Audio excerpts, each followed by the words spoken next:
शांति शलोम से जुड़े हुए मेरे प्रिय मित्रों और संगी विश्वासियों को प्रभु यीशु मसीह के नाम से जय मसीह।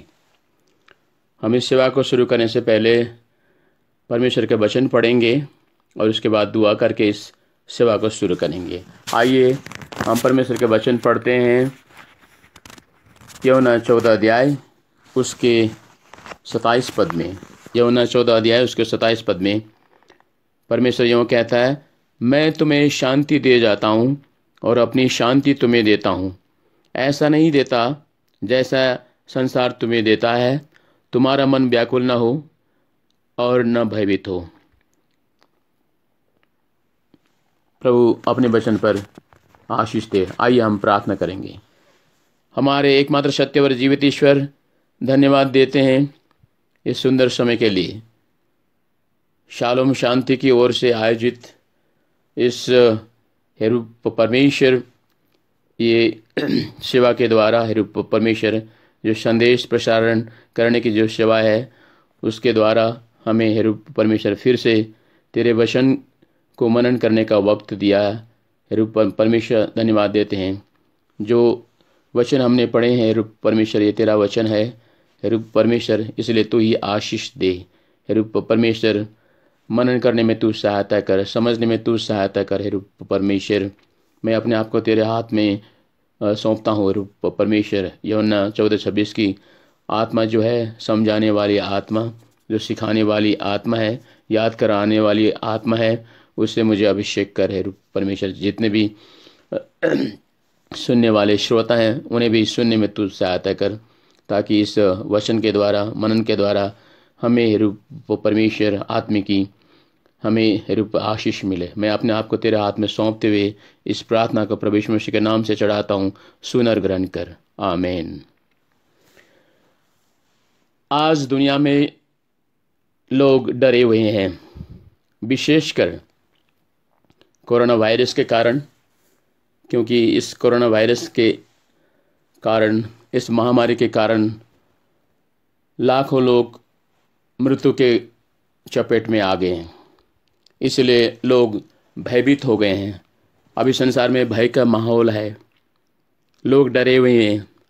बड़े बड़े राष्ट्र भी इस कोरोना वायरस के आगे लाचार हो गए हैं।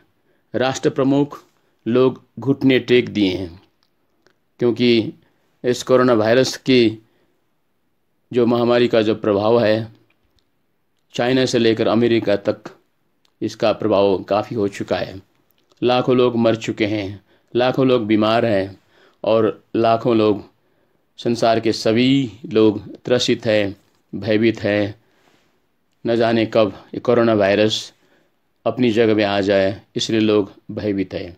अभी भय का माहौल छाया हुआ है, लॉकडाउन पड़ा हुआ है और लोग घर में बंद पड़े हैं और जितनी भी लोगों की गतिविधियां हैं सब ठप पड़ चुकी है।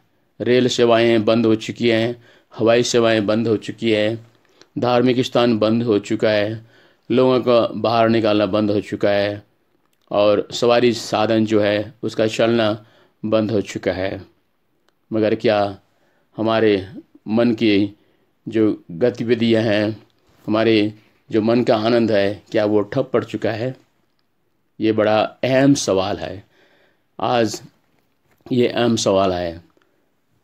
इस डर के माहौल के बीच में, इस खौफ के माहौल के बीच में दहशत का माहौल हो चुका है चारों ओर। मगर इस माहौल के बीच में हम जो प्रभु के लोग हैं, हमारे मन में क्या गुजर रही है, क्या गुजर रही है हमारे मन में, आज हमें सोचना है। इसलिए प्रभु यीशु मसीह कहता है कि तुम्हारा मन मत घबराए। प्रभु कहता है कि मैं तुम्हें शांति दे जाता हूँ, अपनी शांति तुम्हें देता हूँ। ऐसा नहीं कि जैसे संसार तुम्हें देता है। तुम्हारा मन व्याकुल न हो और न भयभीत हो। प्रभु कहता है कि तुम्हारा मन व्याकुल न हो और न भयभीत हो। ये भय का माहौल है, लोग व्याकुल हो चुके हैं। मगर क्या हम भी व्याकुल हो गए हैं? हम भी भयभीत हैं? इस प्रश्न का उत्तर खुद ही हमें अपने दिल के अंदर ढूंढना पड़ेगा। इसलिए इस भय के माहौल में जब लोग डरे हुए हैं, राष्ट्र भयभीत है, राष्ट्र लाचार हो गया इस कोरोना वायरस के सामने, तब हमारी हमारी क्या भूमिका होती है? क्या हम भी भयभीत हैं? मगर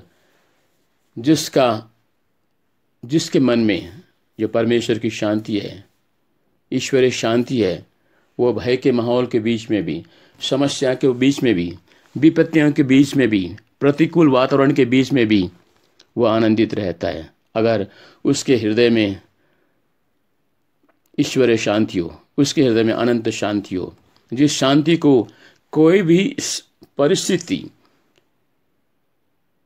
खलन नहीं कर सकता। क्या आपके पास वैसे उस प्रकार की शांति है? आज हमें उस प्रकार की शांति की खोज है, जिस शांति को संसार की कोई भी परिस्थितियां, चाहे वो कितनी भयानक क्यों न हो, डरवानी क्यों न हो, या संसार की जो समस्या कितनी भी विकराल क्यों न हो, या महामारी जो कोरोना वायरस की तरह हमारे सामने वो खड़ी है और सारे संसार के लोग विवश हो गए हैं, वे असहाय हो गए हैं, उस परिस्थितियों के बीच में भी अगर हम भयभीत नहीं हैं तो हमारे पास ईश्वरीय शांति है। क्योंकि ईश्वर जो शांति है, जो ईश्वर जो शांति देता है, वो शांति को कोई भी खलन नहीं कर सकता है, कोई भी व्यवधान नहीं कर सकता है। इसलिए आइए हम परमेश्वर के वचन के आधार में उस शांति को ढूंढें, जो शांति हमें विपरीत परिस्थितियों में, संकटमय परिस्थितियों में और प्रतिकूल वातावरण में भी और भय के माहौल में भी हमें उस शांति को जो हमारे हृदय में परमेश्वर ने दिया है, या उस शांति को जो परमेश्वर देना चाहता है, क्या वो हमारे पास है? उस शांति को हम ढूंढ सकते हैं, उस शांति को हम प्राप्त कर सकते हैं, उस शांति को हम खोजी कर सकते हैं। इसलिए आइए हम बाइबल के आधार में देखें, परमेश्वर का वचन के आधार में देखें कि आज दुनिया में लोग जब भयभीत हैं तो उन्हें शांति की ज़रूरत है। अगर दुनिया के लोगों को शांति की ज़रूरत है, शांत होने की ज़रूरत है, सहानुभूति की ज़रूरत है, तब आज ही है। आइए हम परमेश्वर के वचन के आधार में देखें कि परमेश्वर का वचन क्या कहता है। प्रभु यीशु मसीह जब इस दुनिया में थे तो अपने चेलों से वे बात कर रहे थे। वो जाने से पहले परमेश्वर प्रभु यीशु मसीह अपने शागिर्दों के साथ वे बातचीत कर रहे थे, क्योंकि वे दुनिया में आए थे हमारे पापों के बलिदान के लिए, और बलिदान होने से पहले, यानी इस संसार से जाने से पहले, वे अपने शागिर्दों को बता रहे थे कि मैं अभी जाऊंगा और मेरे जाने के बाद में तुम्हारे मन में भय होगा, तुम व्याकुल हो जाओगे, तुम भयभीत हो जाओगे, मगर तुम्हें भयभीत नहीं होना है। इसलिए प्रभु उन्हें समझा रहा था कि अगर भय का माहौल हो गया तो तुम्हें किस तरह से खुश रहना है, अगर भय का माहौल हो गया तो तुम्हें किस तरह से खुशी रहना है, किस तरह से शांति प्राप्त करनी है, प्रभु यीशु मसीह बता रहे थे। इसलिए प्रभु यीशु मसीह कह रहे हैं कि मैं तुम्हें शांति दिए जाता हूँ, अपनी शांति तुम्हें देता हूँ, ऐसा नहीं जैसा संसार तुम्हें देता है। तुम्हारा मन व्याकुल न हो और न भयभीत हो। इसलिए प्रभु यीशु मसीह को मालूम था कि अगर वे दुनिया से चले जाएंगे स्वर्ग, तब उसके बाद चेले भयभीत हो जाएंगे, उनके जो अनुयायी हैं वे भयभीत हो जाएंगे, वे व्याकुल हो जाएंगे। इसलिए प्रभु यीशु मसीह जाने से पहले इस बात को वो अपने शागिर्दों से कह रहे थे। अभी भय का माहौल है। प्रभु यीशु मसीह 2000 साल जो बात अपने चेलों से कह गए, अभी के वातावरण में वो बात सटीक ठहरता है। इसलिए आज आइए हम देखें कि बाइबल में हम बहुत से वचन को पाते हैं जहाँ शांति को कैसे प्राप्त किया जाता है, किस तरह की शांति होती है और उसे कैसे प्राप्त करना है। इसलिए आज हम देखेंगे सबसे पहले कि शांति क्या चीज़ होती है और शांति का स्रोत क्या है, शांति को कैसे हम पा सकते हैं, इसी बात को हम देखेंगे। तो हिब्रू शब्द में शालोम है, जिसका अर्थ होता है मनुष्य के बीच में पारस्परिक संबंध, यानी कि एक मनुष्य दूसरे मनुष्य के बीच में पारस्परिक संबंध जो होता है वो उसे शालोम यानी कि शांतिमय संबंध, एक राष्ट्र दूसरे राष्ट्रों के बीच में और मनुष्य परमेश्वर के बीच में जो पवित्र संबंध होता है उसको शालोम कहता है। इज़राइल और इज़राइल के इर्द गिर्द में शालोम शब्द अभिवादन के लिए प्रयोग किया जाता था। इसलिए हम देखते हैं पहला सामुएल 25:6 में जब अभिवादन किया जाता था तो लोग इस शब्द को प्रयोग करते थे, शालोम, यानी कि तुम्हें शांति हो, आपको शांति हो। और यही शालोम शब्द से सलाम शब्द आया है, जो खाड़ी प्रदेश में भी प्रयोग किया जाता है और हमारे देशों में भी इस शब्द को प्रयोग किया जाता है, यानी कि सलाम, यानी कि आपको शांति मिले, तुम्हें शांति मिले। तो ये जो शांति है ये बाहर की नहीं है, ये मन की बात होती है, यानी कि शांति भीतर होती है। जो रुपया पैसे से जो हमें मिलता है वो सुख है, वो शारीरिक सुख है, वो शांति नहीं है। शांति हमारी आत्मा की स्थिति है, ये मन की स्थिति है, मन से प्राप्त करने वाली चीज़ है, जिसको हम अपनी आंखों से नहीं देख सकते हैं मगर महसूस कर सकते हैं, उसको शांति कहते हैं। इसलिए यहाँ बाइबल कहती, बाइबल का वचन कहते हैं कि जो शांति है वो नदी जैसी होती है। वो शांति जो है, जो नदी जैसी होती है, वो हमेशा बहती रहती है। ये जैसे नदी का पानी बहता रहता है, उसी तरह जो ईश्वरीय शांति है, जो मन की शांति है, वो नदी की नाई बहती रहती है। यशायाह 48:14 में हम इस बात को देखते हैं कि कैसे शांति नदी की नाई बहती रहती है। यशायाह 48 अध्याय में हम देखते हैं 18 पद में हम देखते हैं कि कैसे वो शांति जो है नदी की नाई है। इसलिए कहता है, भला होता कि तूने मेरी आज्ञाओं पर ध्यान दिया होता, तब तेरी शांति नदी के समान और तेरी धार्मिकता समुद्र के लहरों के समान होती है। जैसे नदी का जल बहता रहता है और लोग उसको पीते हैं तो शांति होती है। इसलिए शांति बाइबल में, यानी कि परमेश्वर के वचन में, वो नदी के समान उसको लिखा गया है और समुद्र के लहरों के समान होती है।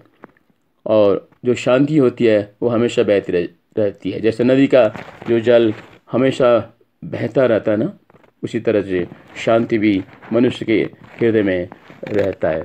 इसलिए हम देखते हैं बाइबल में 7 प्रकार की शांति के विषय में कहा गया है। सबसे पहले हम देखते हैं कि महान शांति भजन संग्रह 165 में, भजन संग्रह 165 में कहा गया है कि महान शांति, यानी कि हे, यहाँ लिखा है भजन संग्रह 119 अध्याय 165 में कहा गया है, महान शांति, जो तेरी व्यवस्था से प्रीति रखते हैं उन्हें बड़ी शांति मिलती है। अंग्रेजी में ग्रेट पीस कहा गया, यानी कि महान शांति परमेश्वर के वचन में जो मन लगाता है उसे महान शांति मिलती है। यहाँ लिखता है, तेरी व्यवस्था से जो प्रीति रखते हैं उन्हें बड़ी शांति मिलती है। ये महान शांति है। क्या ये शांति आपके हृदय में है?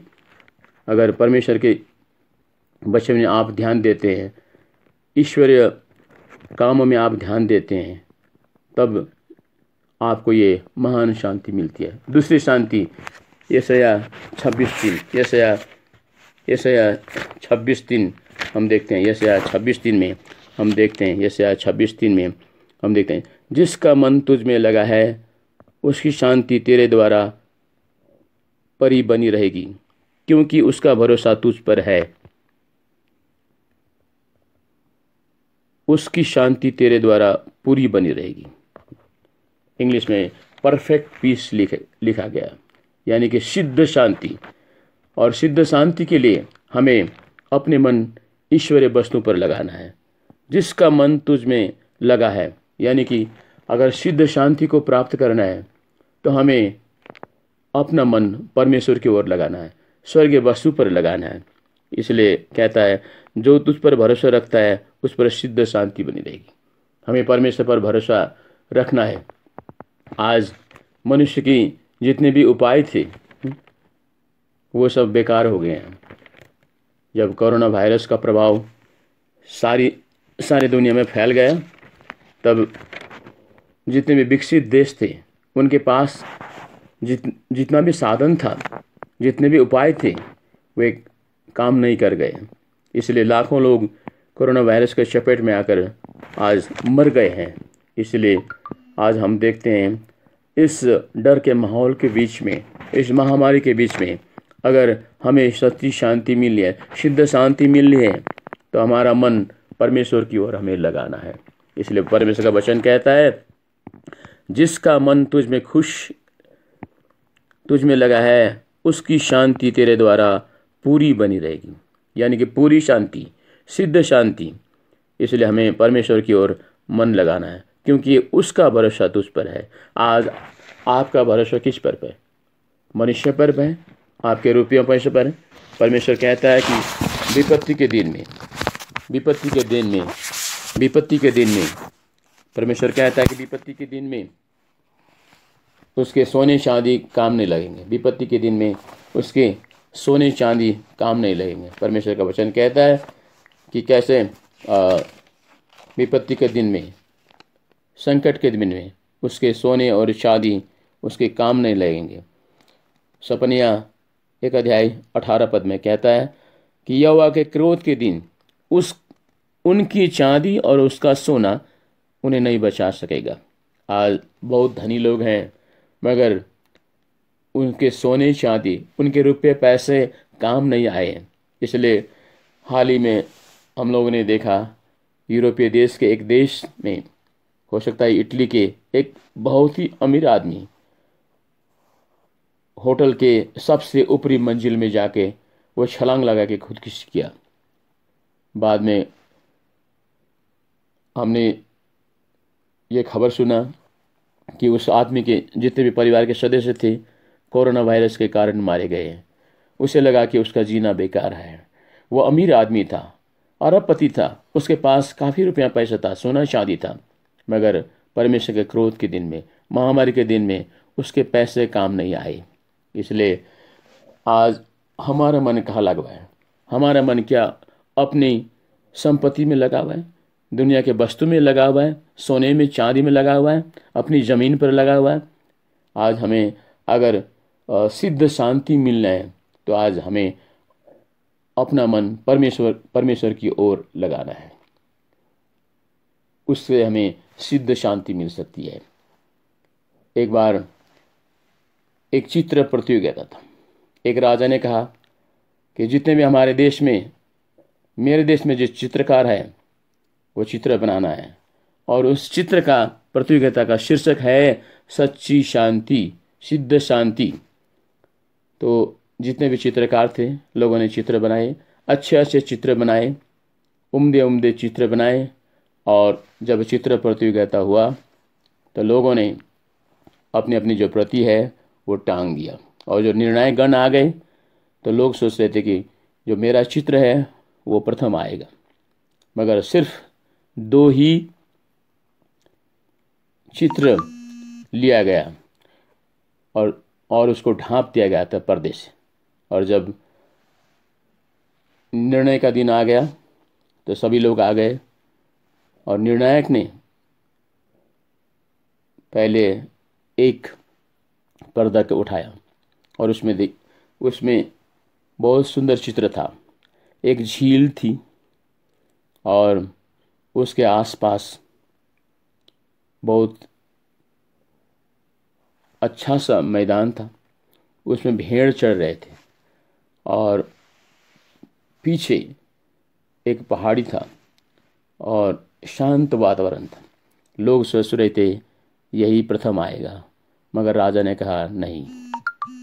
और दूसरा पर्दा उठाया गया तो लोगों की आंख देखते रह गई। लोगों ने क्या देखा?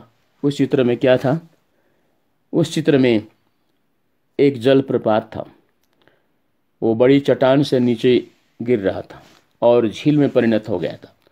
और उस चट्टान में एक पेड़ उगा हुआ था और वो पेड़ सूख गया था और उस सूखी टहनी में एक चिड़िया ने अपने घोंसला लगाया था और उस घोंसले में वो पक्षी बैठी हुई थी और गा रही थी। तो लोगों ने पूछा, ये कोई शांति का चित्र तो है नहीं।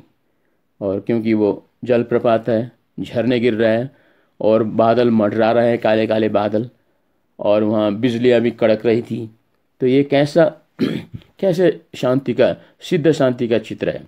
तो राजा ने कहा, देखो वहाँ बादल मंडरा रहे हैं काले काले, वहाँ बिजली भी कड़क रही है और बारिश भी होने वाली है, और ये जो सूखी टहनियाँ कभी भी टूट सकती है, मगर जो पक्षी है वो गा रही है, क्योंकि उसे मालूम है अगर कुछ हुआ, तूफान आ गया और डाली टूट गई तो वो उड़ सकेगा, इसलिए उसे कुछ भय नहीं है। जिसके मन में भय नहीं है वो शांति के साथ रह सकता है और वो गा भी सकता है। इसलिए आज हम देख सकते हैं कि वो चिड़िया प्रतिकूल वातावरण में भी वो शांति के साथ, खुशी के साथ वो बैठी थी, वो गा रही थी। इसलिए आज हमारे चारों ओर भय का वातावरण है। क्या आप और हमारे पास ऐसी शांति है? अगर ऐसी शांति नहीं है तो उस शांति को हमें प्राप्त करना चाहिए। अब हम देखेंगे उस शांति को कैसे प्राप्त कर सकेंगे।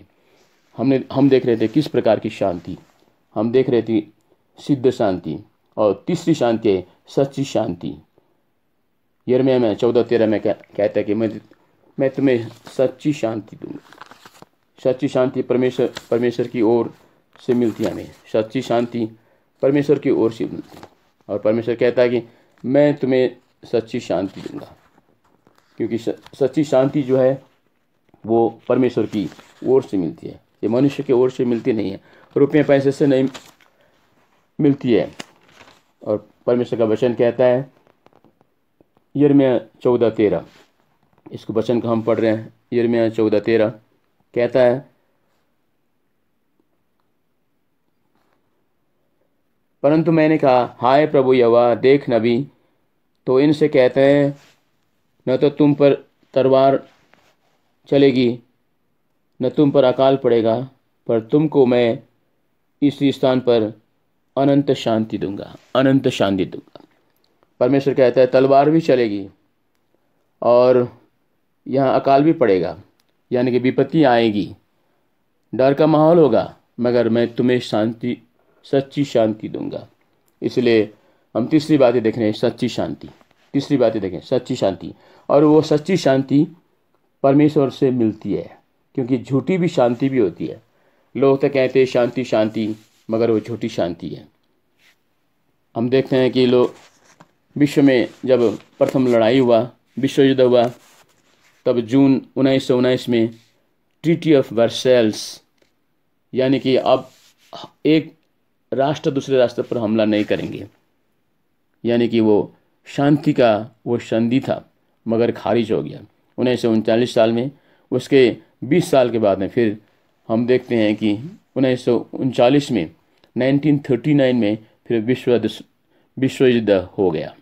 लोग शांति शांति कहते हैं मगर उसको तोड़ देते हैं। इसलिए थिस्सलुनीके में कहता है कि लोग शांति शांति तो कहते हैं मगर इस शांति को तोड़ देते हैं। लोग कहते हैं कि शांति शांति, मगर वो शांति नहीं है, क्योंकि वो झूठी शांति है, झूठी शांति। इसलिए हम देखते हैं कि उनकी शांति झूठी है। थिस्सलुनी में हम देखते हैं कि शांति शांति कहता है मगर वहाँ शांति है नहीं। थिस्सलुनी में आई है, पहला थिस्सलुनी 5। लोग तो कहते हैं वो शांति शांति कहेंगे मगर उनकी जो शांति नहीं है। थिस्सलुनी 5:2। जब लोग कह रहे होंगे शांति और सुरक्षा, तब जैसे गर्भवती स्त्री पर सहसा प्रसव पीड़ा आ सकती है, वैसे ही उस पर विनाश आ जाएगा, वे बच न पाएंगे। लोग शांति की बात करते हैं मगर शांति का जो संधि होता है ना, पीस ट्रीटी, उसको तोड़ते हैं। ये वो झूठी शांति है। इसलिए यिर्मयाह 6:14 में कहता है कि वो झूठी शांति है।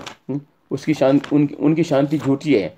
जो लोग आपको शांति देना चाहते हैं वो झूठी शांति है। दुनिया आपको शांति देना चाहता है वो झूठी शांति है। जो रुपया पैसे से आपको जो कहते हैं कि शांति मिल रही है, वो सब झूठी शांति है। दुनिया के लोग आपको जो शांति देना चाहते हैं वो झूठी शांति है, क्योंकि शांति उनके पास है नहीं, शांति उनके पास है नहीं। इसलिए कहता है यिर्मयाह 6:14, उन्होंने यह कहकर शांति और शांति मेरी प्रजा के घावों पर ऊपर से चंगा किया, परंतु शांति तो है नहीं, वो झूठी शांति है। इसलिए हम देखते हैं कि झूठी शांति है। यूहन्ना 14:37 में अभी हमने देखा कि परमेश्वर की शांति। यूहन्ना 14:27 में कहते हैं, मैं तुम्हारे साथ अपनी शांति छोड़े जाता हूँ। जो दुनिया के लोग देंगे उस तरह की शांति नहीं, मगर मैं अपनी शांति तुम्हें देना चाहता हूँ। प्रभु कहता है कि मैं तुम्हें अपनी शांति देना चाहता हूँ, अपनी शांति तुम्हें देता हूँ। यानी कि ईश्वरीय शांति, प्रभु यीशु मसीह से जो शांति मिलती है। अगर आपके पास शांति नहीं है तो आप प्रभु यीशु मसीह के अगर पास जाएंगे तो वे आपको अपनी शांति देंगे, ईश्वरीय शांति देंगी। जो शांति रुपये पैसे से नहीं मिलती है, उस शांति को आप पाएंगे। अलेक्जेंडर के पास सब कुछ था। वो अलेक्जेंडर ग्रेट ग्रीस देश का रहने वाला था, भारत में आया और वो जब चला गया, रास्ते में वो मर गया तो कहने लगा जब मैं मर जाऊंगा तो मेरे जो हाथ हैं वो कॉफिन से बाहर निकलना चाहिए, दोनों हाथ। और एक आदमी जितने भी रुपये पैसे हैं वो फेंकते चला जाएगा कि अलेक्जेंडर ने बहुत रुपया पैसा कमाया मगर एक काम नहीं आया और ये पैसे उसको बचा नहीं पाया, इसलिए मेरे हाथ, दोनों हाथ वो कॉफिन से बाहर निकलना चाहिए। और लोगों को कहना चाहिए कि जो अलेक्जेंडर का हाथ है उसने बहुत पैसा कमाया मगर जब वो मर गया खाली हाथ चला गया। एक आदमी मेरे कॉफिन के आगे गए, ऐसे कहते चला जाना चाहिए। तो इसलिए हम देखते हैं कि रुपये पैसे से नहीं शांति मिलती है, तो प्रभु यीशु मसीह से शांति मिलती है। प्रभु यीशु मसीह कहता है कि मैं अपनी शांति तुम्हें दूंगा। जो दुनिया जो शांति देगी ना, उस तरह की शांति नहीं, मगर अपनी शांति। इसलिए ये चौथी प्रकार की शांति है प्रभु यीशु मसीह। अगर आपके पास जो शांति नहीं है, अगर आप डरे हुए हैं, आप भयभीत हैं, आप व्याकुल हैं, आप परेशान हैं, आप मानसिक तौर से आप अशांत जिंदगी जी रहे हैं, तो आप प्रभु यीशु मसीह के पास आइए और प्रभु यीशु मसीह आपको शांति देंगे। वो सच्ची शांति है, वह ईश्वरीय शांति है, वह स्वर्गीय शांति है। और फिलिपी 4:7 में कहते हैं परमेश्वर की शांति, परमेश्वर की शांति। फिलिपी 4:7 में हम देखते हैं कि परमेश्वर की शांति, परमेश्वर की शांति। पर फिलिपी 4:7 में हम देखते हैं कि परमेश्वर की शांति। तब परमेश्वर की शांति जो समझ से परे हैं, तुम्हारे हृदय और तुम्हारे विचारों को मसीह यीशु में सुरक्षित रखेंगे। आज लोग सुरक्षा की खोज में हैं, मगर सुरक्षा हमारे घरों पर नहीं है, सुरक्षा हमारे देश के सरहदों पर नहीं है, सुरक्षा हमें पैसों से नहीं मिलते हैं, सुरक्षा सामरिक हथियारों से नहीं होता है, मगर सुरक्षा प्रभु यीशु मसीह यानी कि परमेश्वर की शांति से हमें सुरक्षा है। इसलिए परमेश्वर की शांति। ये छठवां कोलोसी 3:15 छठवां शांति कोलोसी 3:15 छठवां शांति कोलोसी 3:15 में हम देखते हैं कि कोलोसी 3:15 में जो परमेश्वर की जो शांति है हमारे मन से परे है, हमारे समझ से परे है। कोलोसी कोलोसी 3:15 में हम देखते हैं, मसीह की शांति तुम्हारे हृदय में राज्य करें, जिसके लिए वास्तव में तुम एक देह में बुलाए गए हो। धन्यवाद बन रहो। मसीह की शांति, परमेश्वर मसीह की शांति, क्योंकि वही परमेश्वर शांति के राजा है। हिब्रू 7 में कहते हैं वो शांति के राजा है। हम देखते हैं कि यशायाह 6 में प्रभु यीशु मसीह के जन्म से पहले ही भविष्यवाणी की गई थी कि वे शांति के राजकुमार कहलाएंगे। दुनिया का शासन उनके कंधों पर होगा। वे अद्भुत, वे सलाहकार होंगे। इसलिए प्रभु यीशु मसीह के जन्म से 730 साल पहले यशायाह नबी ने नबूवत की थी कि वे शांति को राजकुमार कहलाएंगे। अगर आपके हृदय में शांति नहीं है तो आप प्रभु यीशु मसीह के पास आए। प्रभु कहता है कि ए बोझ से थके हुए लोगों मेरे पास आओ। मत्ती 11:28 और 30 में कहता है कि ए थके हुए और बोझ से दबे लोगों मेरे पास आओ, मैं तुम्हें विश्राम दूंगा, मैं तुम्हें शांति दूंगा। क्योंकि प्रभु यीशु मसीह शांति का राजकुमार है। इसलिए अगर आपके पास में आपके हृदय में शांति नहीं है, आप डरे हुए भयभीत हैं, तो प्रभु यीशु मसीह के पास आइए और वे आपको कभी ख़त्म नहीं होने वाली शांति देंगे। पहले थिस्सलुनी में हम देखते हैं कि कैसे 3:16 में पढ़कर हम इस सेवा को ख़त्म करेंगे। पहले थिस्सलुनी 3:16, पहले थिस्सलुनी 3:16।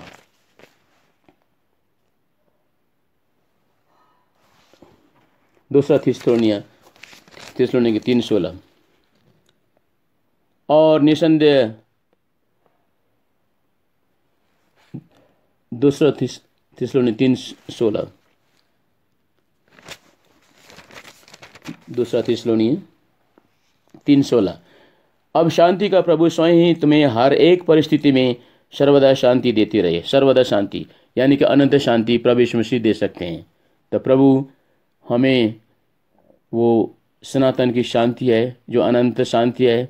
हर एक परिस्थिति में, दुख में भी, कष्ट में भी, बीमार में भी, महामारी में भी, विपत में भी, प्रतिकूल वातावरण में भी, अगर हमें अनंत शांति मिलना है तो हमें प्रभु यीशु मसीह के पास जाना है, अपने पापों को मान लेना है, उन्हें मुक्तिदाता के रूप में स्वीकार करना है और उनके लहू के द्वारा जो उन्होंने क्रूस में बहाया, हमारे सब पापों को वे धो डालेंगे और हमारे मन में अनंत शांति वे देंगे। प्रभु उस अनंत शांति को प्राप्त करने में हमें सहायता करिए।